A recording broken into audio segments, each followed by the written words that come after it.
9 heures, écoute ou regarde le 6-9 de Morax. L'invité du matin. Parmi mes invités ce matin, je reçois une chineuse émérite connue pour son rôle d'acheteuse talentueuse dans l'émission télévisée Affaires conclues sur France 2 et également la créatrice de Pépites et Cerisiers, une entreprise de brocante basée à Gilly, chez les Caques Pépins, c'est comme ça qu'on les appelle les habitants de Gilly, sur la côte entre Bursin et Tartenien, pays du bon vin. On y était pour le mondial de la fondue, mais rien à voir. Son entreprise se distingue par son style chic et son engagement à donner une seconde vie aux meubles et aux objets de décoration anciens. Bonjour Adeline Jacquet. Bonjour Philippe. Merci d'être avec nous sur le plateau ce matin. Merci. J'ai le plaisir également d'accueillir le marchand réputé avec sa boutique Mémoire d'une Malle et organisateur de la brocante de la Gruyère, la plus grande brocante couverte de Suisse. D'ailleurs, la 24e édition de cette brocante aura lieu tout prochainement. Cet événement prestigieux se déroulera, je vous le rappelle, du 26 au 28 janvier prochain à Bulle. Et l'événement attirant environ 250 exposants et antiquaires et brocanteurs sur une superficie de 8000 mètres carrés. Pour en parler, on accueille son organisateur en chef. Bonjour Jacques Dufour. Bonjour Philippe. Comment ça va ? Très bien. Merci à tous les deux d'être là sur le plateau pour parler brocante, pour parler antiquité, pour bien comprendre, parce que c'est deux choses... C'est la même chose, mais c'est deux choses différentes. Hein. On va parler de chiné, on va parler de ces objets, on va parler de plein de choses aussi. Et de cette passion qui vous anime, parce que, Adeline, c'est d'abord une passion. Alors, c'est d'abord une passion. Et il faut que ça soit une passion parce que ça déborde dans nos vies personnelles aussi. Hein. Chiner, c'est des opportunités. Des fois, on tombe sur un objet sur notre route qui n'est pas destiné à nous rencontrer. Et si on a le coup de cœur, il ne faut pas le lâcher parce que le suivant est derrière aussi. Donc, oui, c'est une passion et c'est un très, très beau métier et qui fait beaucoup sens encore plus aujourd'hui. Et ça, c'est le rêve de pouvoir faire de sa passion son métier. N'est-ce pas ? Oui. Alors complètement, oui. Oui. Jacques, oui. Toi, c'est ton métier aussi. Alors voilà, moi c'est aussi une passion du coup. Voilà, c'est une passion qui durait depuis une vingtaine d'années. J'en ai fait mon métier il y a 3 ans et demi. Ouais. Du côté organisationnel avec swissbrocante.org et du côté marchand. Voilà. Et c'est comme quand on commence, après on peut plus s'arrêter, c'est ça ? C'est le risque, Hein. Mais c'est aussi beaucoup de très belles rencontres parce qu'on parle d'objets, mais derrière les objets, il y a des gens, il y a des histoires de vie. Et que ce soit les clients ou ceux qui nous contactent pour nous proposer des objets, c'est ce qui rend notre métier, je pense, très, très précieux. Hein, on peut s'enthousiasmer pour ces pépites, mais derrière, c'est aussi beaucoup d'humains. On le voit sur les images. Ça, c'est le plus important. Ce qu'Adeline vient de dire. Le contact humain est absolument fabuleux. C'est un amour de l'objet, c'est un amour des belles choses aussi. Et on va en reparler après. Il y a quand même un peu dans le bon sens du terme, de nostalgie là, derrière tout ça. Oui. C'est très juste. Il y a quelque chose de désuet et de nostalgique, en tout cas pour beaucoup d'ailleurs qui viennent, pas forcément pour acheter, mais pour se replonger dans leur passé. Ça aussi, c'est vrai.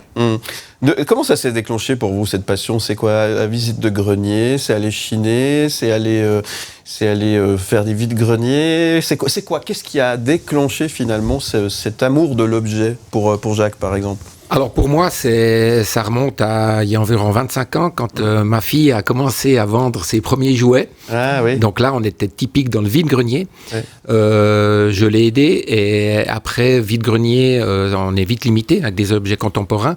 Donc je me suis intéressé à la brocante et de là, le virus est venu. Clairement. Comme ça. Voilà. C'est déclenché comme ça. Et pour vous, Adeline, c'est un peu la même histoire Alors non, moi, ça a été plus tard, déjà par contrainte géographique. Je viens du Québec et au Québec, il y en a quand même beaucoup moins qu'en Europe. Et du coup, c'est vrai que je peux pas vraiment dire que j'ai baigné là-dedans depuis toute jeune ou qu'il y avait des opportunités de Chine énormes au Québec. Et c'est en arrivant en Suisse, j'ai commencé à chiner, notamment avec ma belle-mère, mon mari. Et petit à petit, et surtout pendant le COVID, ça a été une très belle opportunité de lancer le principe de chiner depuis son canapé. Et ça a continué à nourrir cette passion qui a grandi petit à petit en côtoyant la Suisse. C'est très tendance aujourd'hui. On entend beaucoup de gens dire « Ah, j'adore aller faire les brocantes ». Il y a cette espèce de retour en arrière. On aime retrouver les choses d'avant. C'est aussi une sorte de mode. Vous êtes d'accord avec ça ? Complètement. Complètement. De plus en plus de jeunes s'y intéressent. Certains pour se meubler ou se décorer avec des objets qui ont une histoire authentique, souvent de très belle qualité. Parce que ces objets qui ont traversé les âges sont ici parce qu'ils sont durables et ils le seront encore. Et certains aussi par envie de mettre la main à la pâte. Donc, certains vont chiner des objets plutôt dans leur jus et vont s'éclater à se faire la main sur des objets pour leur redonner une nouvelle jeunesse. Donc, il y a plusieurs visées, mais alors les jeunes de plus en plus. Et comme je le disais tout à l'heure, ça fait beaucoup de sens pour nous tous aujourd'hui de consommer d'une autre manière. Déjà local, parce que finalement, les brocantes sont près de chez nous. C'est ça. Et aussi durable, parce qu'on parle d'économie circulaire, finalement. C'est ça, c'est l'économie circulaire, effectivement. C'est quoi les objets best-sellers du moment? Qu'est-ce que les gens recherchent le plus? Là, dans les images, si vous êtes devant votre télévision, on voit des livres de Tintin, des BD de Tintin, on voit des objets bande dessinée. Ça, c'est pour les collectionneurs, peut-être plus. Mais aujourd'hui, c'est quoi qui est recherché le plus par monsieur, madame, tout le monde? Est-ce que vous avez des espèces de choses comme ça qui ressortent? Alors, il y aura toujours la Madeleine de Proust pour certains collectionneurs et autres. Après, il peut y avoir un effet régional. Selon qu'une brocante se déroule peut-être à Genève ou à Bulle, bien que Bulle, c'est un exemple particulier parce que les gens viennent de toute la Suisse et même d'ailleurs pour chiner. Mais vous aurez peut-être de l'art populaire qui va moins bien fonctionner dans une grande ville que dans une brocante peut-être dans un milieu un peu plus rural. Mais je pense que tout bel objet ancien qui a été fabriqué pour durer quelques générations aura toujours son aficionados au bout d'un moment. Que ce soit un design industriel ou un beau meuble en bois ou un bel établi rénové. Il y a des modes, bien sûr, mais il y aura toujours quelque chose qui touche quelqu'un de particulier. Il faut être deux, comme on dit. Il faut toujours être deux. C'est ça, effectivement. C'est juste. Puis je dirais que c'est chez une clientèle un petit peu plus jeune. En ce moment, il y a un bel engouement pour tout ce qui est design vintage, notamment le design scandinave. Les mobiliers scandinaves ont explosé je dirais, ces 10 dernières années. L'avant Ikea. Oui. Et puis, en fait, l'avant Ikea, oui, sous une autre... sous une autre approche.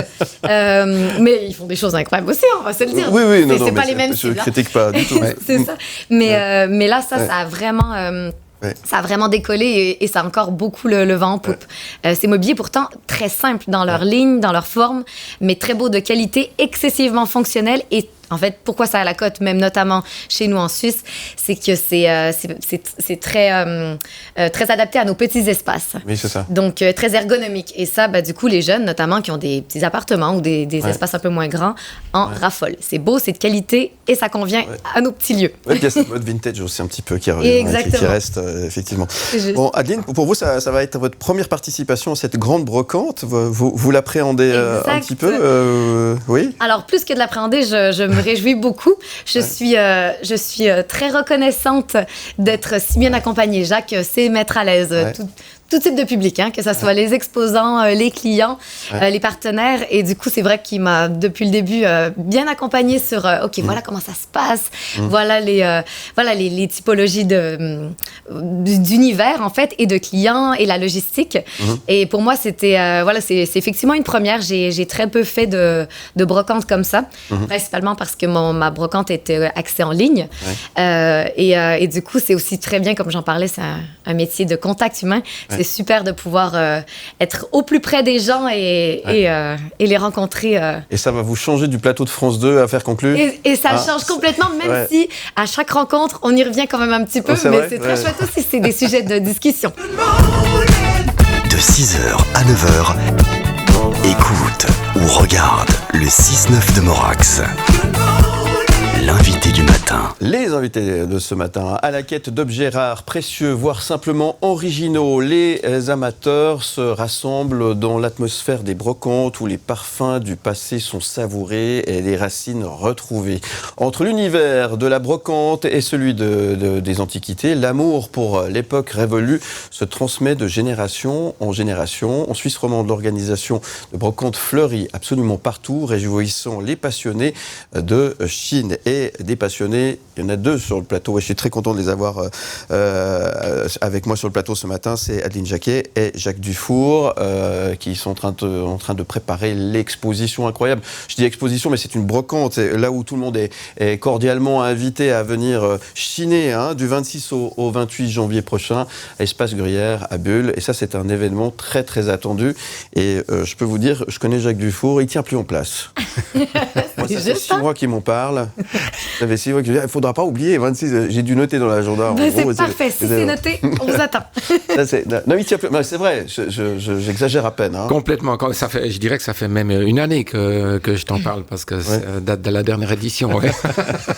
C'est juste, effectivement. Donc, très attendu cet événement. Et pour Adeline, ça sera donc la première fois que vous allez vous rendre dans une brocante comme celle-ci. Exactement. En tout cas, une brocante de cette envergure en Suisse. Et alors, en Suisse romande, mais c'est ce qui m'intéressait aussi en y allant. C'est qu'elle est assez stratégiquement située, cette brocante de la Gruyère. Ouais. Et du coup, ça draine aussi des gens de la Suisse alémanique et je trouve ça super. Très bien. Alors, j'ai amené des objets parce que j'ai envie de jouer à FR Conclu avec vous. Je me suis dit, je ne vois pas pourquoi je me passerais. On a des professionnels sur le plateau. Oh bah oui.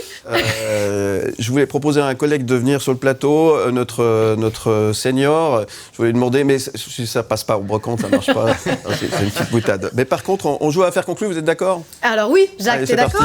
À FR Conclu, s'il vous plaît. Grand retard. Ce matin sur MS, sur Canal+. Oui, on a même sorti le générique, vous pouvez voir. Très bien.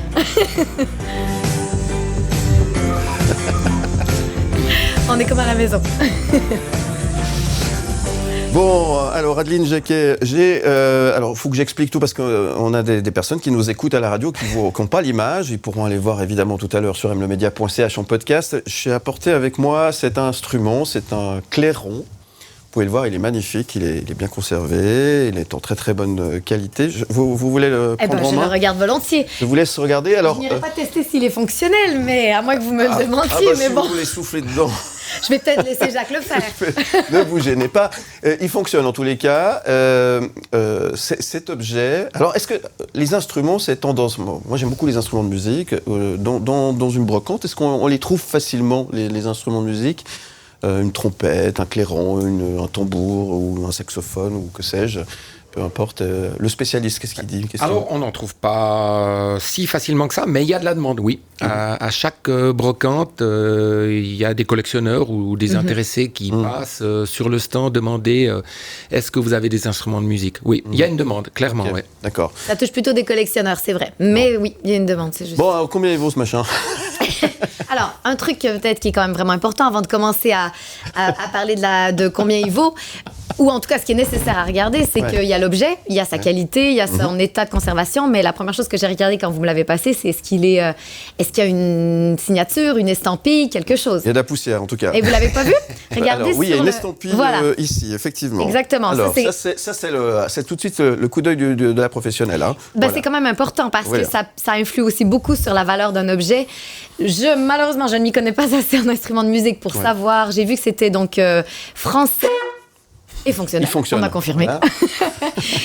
C'est français, ça vient de Paris. Il y a marqué Quesnon, je crois, Paris. Oui, absolument, Paris. Mais là, je ne saurais pas vous dire effectivement si c'est une grande maison qui fabriquait des instruments, mais ça peut toujours être intéressant et puis ça peut spécifier la recherche d'un collectionneur qui, je ne sais pas moi, cherche justement à collectionner des instruments de musique anciens de Paris ou de la France, de la Belgique par exemple. Hein. C'est en tout cas important pour préciser l'objet, mais c'est surtout important pour influer sur sa valeur parce que des fois, il y a des très, très beaux noms, des belles signatures qui sont gages de qualité et du coup, le prix s'adapte aussi. Oui, mais justement, alors comment on définit le prix là ? Par exemple, là, s'il fallait donner... parce qu'il faut qu'on fasse un faire conclu, là, il faut qu'on joue. Et si on devait mettre un prix sur un objet tel que celui-ci, aujourd'hui, on est quoi dans les 100 francs, les 200 francs, les 500 francs, enfin 50 balles, je ne sais pas... Combien ça pourrait valoir ? Là, c'est effectivement 100, en partant du principe qu'on ne connaît pas la signature et la provenance, c'est que c'est peut-être une maison qui n'est pas réputée. Donc, du coup, on va estimer l'objet pour sa fonctionnalité, son potentiel décoratif. Et moi, alors Jacques, tu me redis, mais oui, j'aurais peut-être mis un 100 francs. Peut-être un peu moins même, mais... Peut-être un peu moins. Alors après, ça dépend. En tant que marchand et organisateur, personnellement, je suis généraliste. Après, il y a des objets qui vont m'intéresser ou pas. Ça, c'est même un objet qui vaut peut-être 1000 francs, s'il ne m'intéresse pas, je ne serai pas tenté à enchérir dessus. D'accord. Et la possibilité que j'ai, c'est justement d'enchérir ou de regarder pour un autre marchand. En fait. C'est justement. De me renseigner auprès d'un autre marchand et de lui le proposer à un prix marchand. On a toujours 2 prix. Les gens croient que souvent en brocante, on nous donne les objets. Non, c'est presque à 100% des fois, on achète l'objet. D'accord. Donc après, il y a des travaux. Donc voilà, là, pour moi, je ne mettrais même pas 100 francs.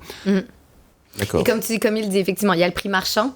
Combien il l'achèterait peut-être pour le revendre s'il a un client derrière, ou combien on peut l'estimer mettre en vente pour un potentiel collectionneur et qui, du coup, pour ce prix-là, serait peut-être intéressé à l'acheter. Mais bon, on va pas faire d'affaires conclues aujourd'hui. En tout cas, pas chez Jacques, je crois. Ouais. Non, pas chez moi. Après, je vois si mon téléphone sonne et puis, pour voir si j'ai des marchands qui sont intéressés. De toute façon, il n'est pas à vendre. Hein. Voilà. Non, c'était juste pour le jeu. Ouais. Effectivement, mais c'est spécifique. Donc, c'est spécifique, effectivement. Donc, tu peux aller toper là avec Adeline, elle a gagné l'enfer.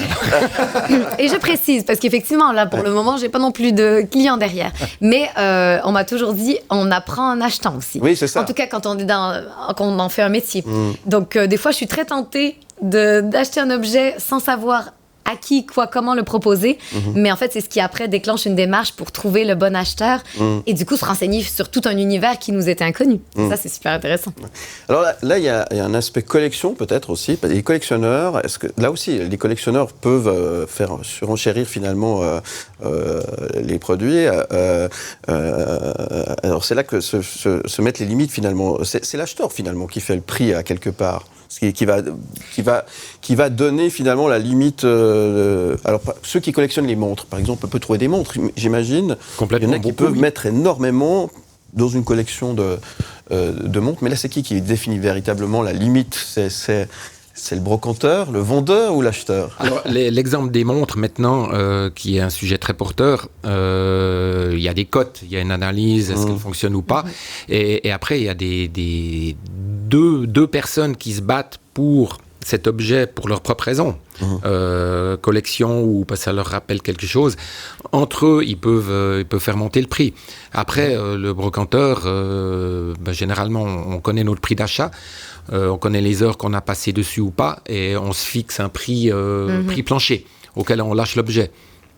Mais je dirais qu'on raisonne, on raisonne toujours plutôt en sens inverse, c'est de se dire combien sur le marché cet objet peut être vendu, comme le disait Jacques, la cote. Et en fonction de ça, c'est notre travail à nous d'acheter correctement pour pouvoir vivre de nos marges, en fait. Hein. C'est dans cette démarche-là, parce que c'est notre problème si on achetait trop cher, en fait, ma foi. C'est ça, ouais. Donc, c'est vrai qu'il y a cette... Vous devez faire votre marge aussi, évidemment. C'est notre gagne-pain, en fait. Par contre, les collectionneurs sont des gens souvent très exigeants. Et ça aussi, c'est important pour les vendeurs, monsieur, madame, tout le monde qui veulent vendre leurs objets, qu'ils soient conscients aussi. Ils se disent, oui, mais j'ai vu telle montre en ligne, tel prix, j'ai la même à la maison. Est-ce qu'elle est vraiment de la même état? Est-ce qu'elle est datée de la même époque? Est-ce que la signature est bien visible? Est-ce que il y a vraiment, quand on parle de collection ou de niche ou de valeur d'objet, là, on est en face de nous des clients très exigeants, donc on se doit d'être exigeant dans la restauration et aussi dans la recherche et l'achat des objets. Ouais. Bon, c'est super intéressant. On continue à jouer à Affaires conclues ce matin, s'il vous plaît, avec Adeline Jacquet qui est avec nous et avec Jacques Dufour. J'ai pris quelques objets, je veux en savoir un petit peu plus.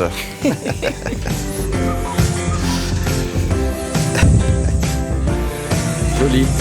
Et du 26 au 28 janvier, évidemment, c'est à Bulle que ça se passe à l'espace Gruyère. J'ai pris un autre objet, tiens, parce qu'on parlait de collection, les personnes qui collectionnent les vinyles, peut-être pourraient être intéressées par ce genre d'objet. Alors ça, c'est un objet particulier. Alors je vais vous laisser, Adeline, décortiquer, analyser, regarder plein de choses. C'est un disque qui a une valeur alors sentimentale, certes, mais en plus... Pour vous, du coup? Oui, du coup, effectivement.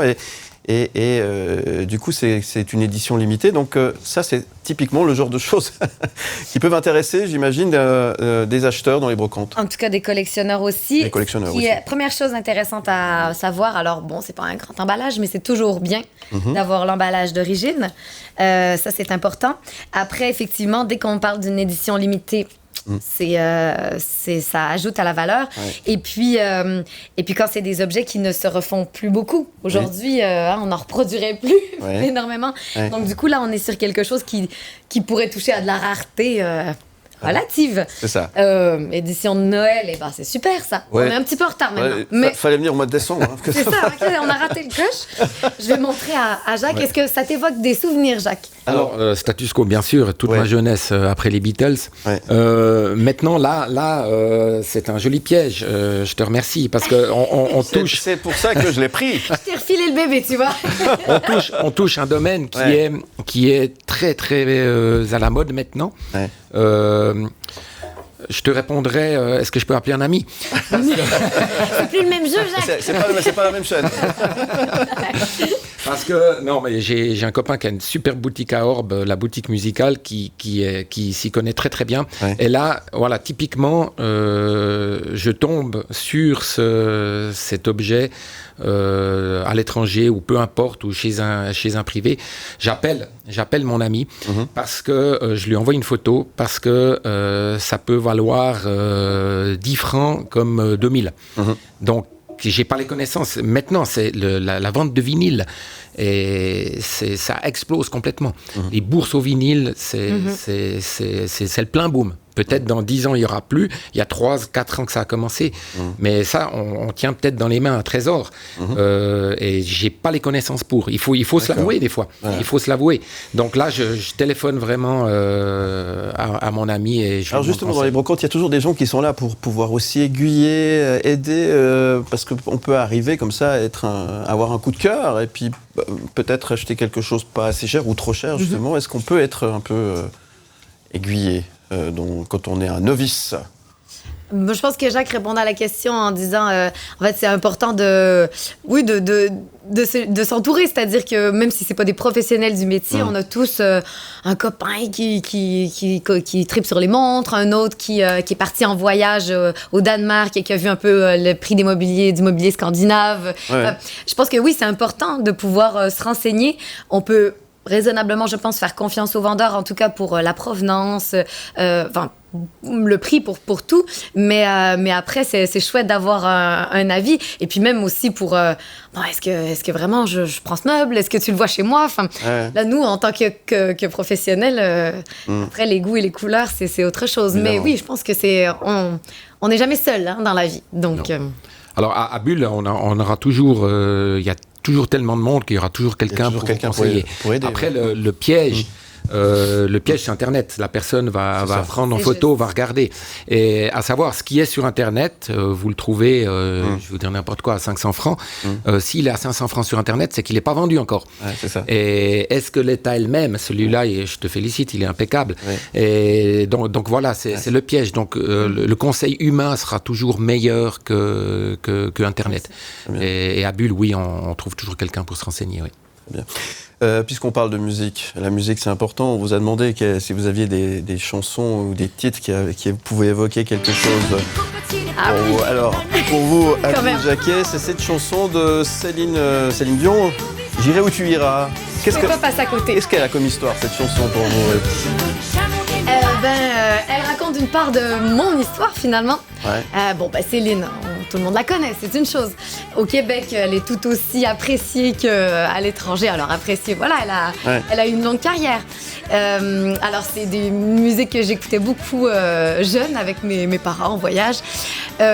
Les paroles de cette musique aussi racontent un bout de mon histoire, parce que finalement, moi, qu'est-ce qui fait que je suis arrivée en Suisse?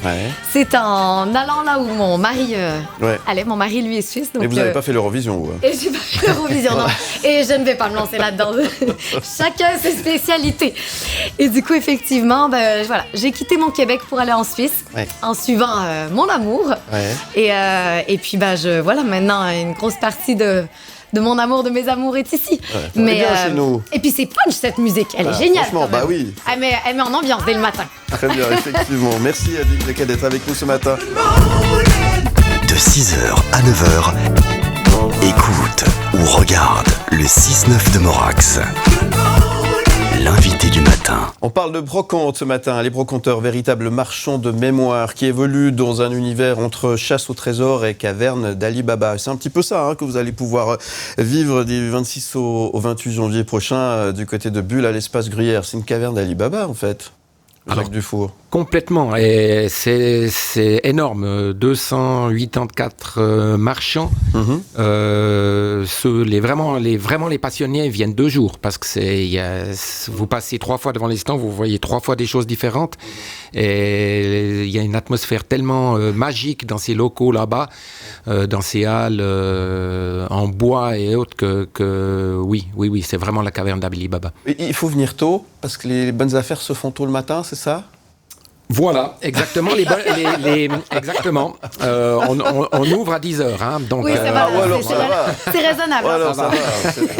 Mais moi, c'est la grasse matinée. Les affaires peuvent se faire aussi le dimanche soir dans les dernières heures. Parce que, certains marchands on n'a pas envie de revenir avec des choses. On n'a pas envie de recharger ça et tout. Il faut venir toujours. Il faut venez les 3 jours. C'est mon conseil. Ouais, c'est ça. Et en famille, il y a de quoi faire courir les enfants aussi. Alors c'est du 26 au 28 janvier, ça ouvre à 10h le matin, c'est à l'espace Gruyère du côté de Bulle. Vous allez sur espace-gruyère.ch pour avoir toutes les infos. Si vous aimez les objets, la brocante, l'antiquité, si vous aimez chiner, c'est l'endroit idéal pour passer un bon moment. En plus de ça, on peut se restaurer sur place, tout est prévu, bien sûr, c'est très accueillant, c'est très sympathique. Et la bonne nouvelle, c'est que Jacques Dufour, il a des invitations pour vous.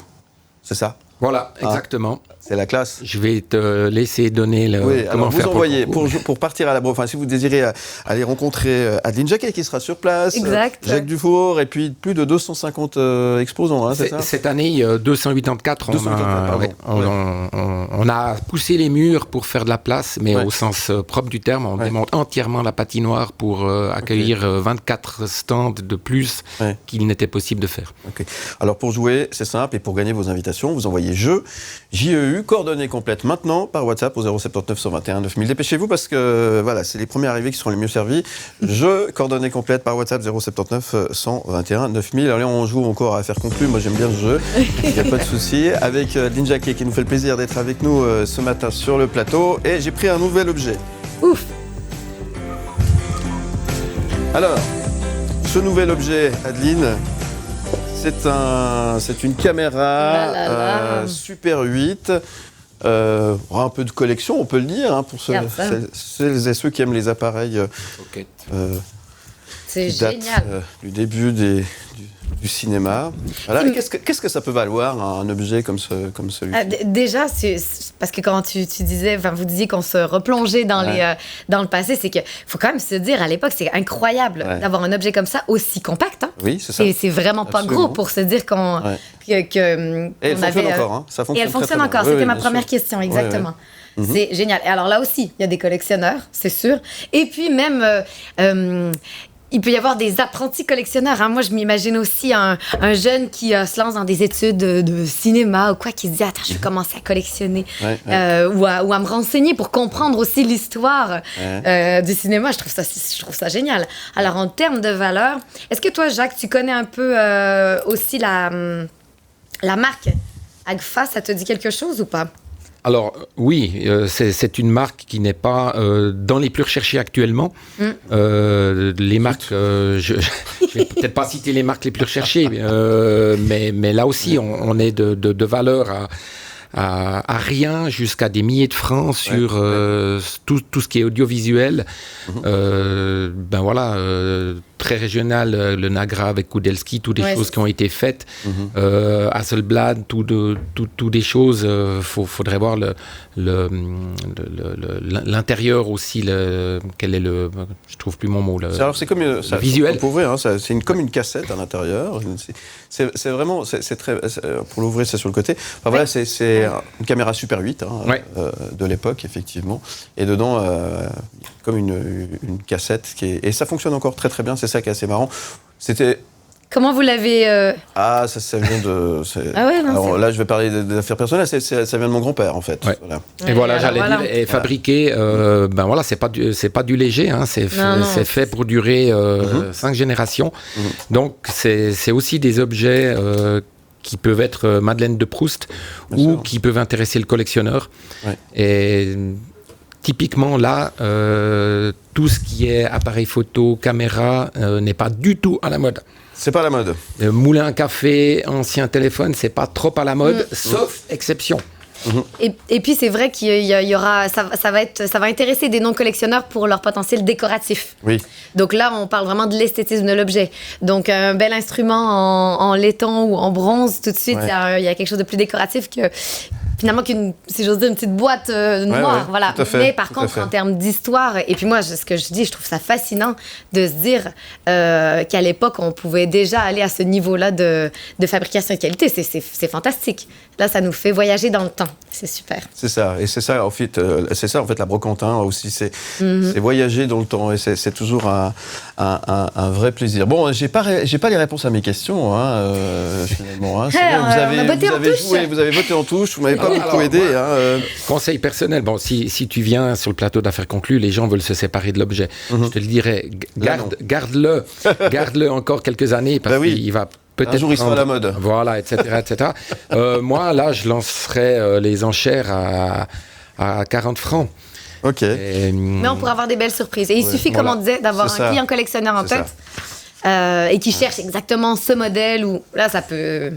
Là, c'est le coup de cœur qui parle et ça peut s'envoler, effectivement.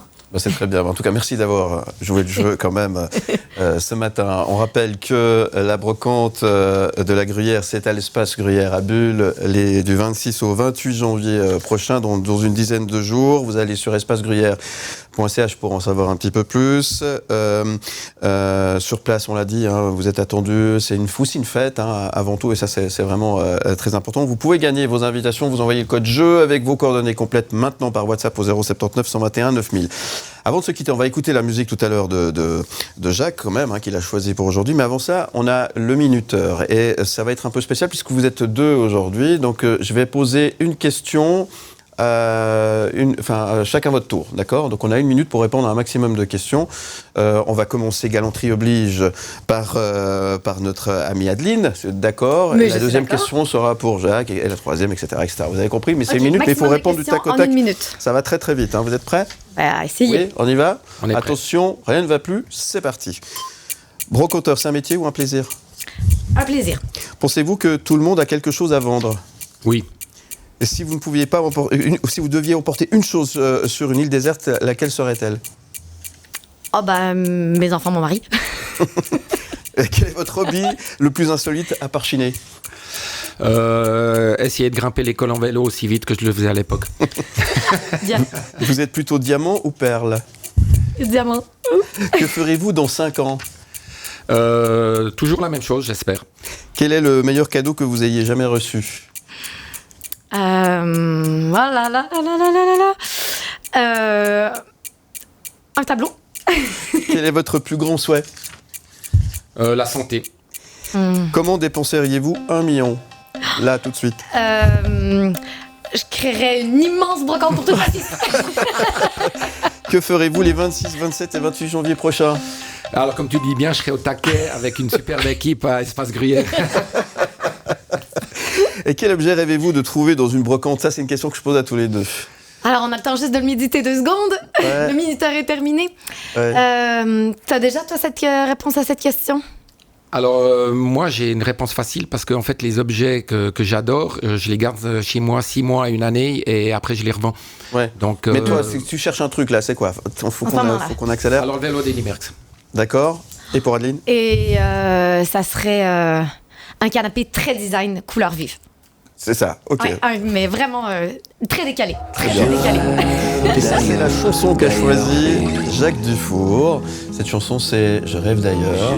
Pourquoi cette chanson Dis-nous tout, explique-nous. Alors je rêve d'ailleurs déjà au niveau musical par rapport à la voix de Rachida Brakni et de Gaëtan Roussel. Je les trouve leurs deux voix ensemble phénoménales, ça m'émeut. Et cette chanson, quand elle est sortie, je pense qu'il y a 5-6 ans, c'était une période charnière de ma vie. Et je rêve d'ailleurs et... Voilà, c'est toujours ça, mais je l'ai, c'est ailleurs maintenant. Donc, quand je la entends maintenant, ça me montre le chemin que j'ai pu parcourir en 5-6 ans, donc ça touche. Bon, bravo. Merci à tous les deux d'être venus ce matin. Merci. Plein succès avec cette brocante, du 26 au 28 janvier à Bulle, à l'espace Gruyère. Dernier appel, vous pouvez encore gagner vos places pour vous rendre à cet événement très attendu du côté de Bulle. Vous envoyez vos coordonnées complètes par WhatsApp 079 121 9000. Adeline Jacquet, qu'est-ce qu'on peut vous souhaiter? De continuer à avoir énormément de plaisir dans mon métier et le plus longtemps possible. Alors on vous le souhaite. Et à toi Jacques, qu'est-ce qu'on peut te souhaiter? De continuer à travailler avec des gens extraordinaires, comme Adeline l'a dit avant, c'est l'humain avant tout. Et là je suis servi parce que monter avec Espace Gruyère et Suisse Brocante, c'est une relation que j'adore. Bien, merci à tous les deux. Plein succès pour cet événement.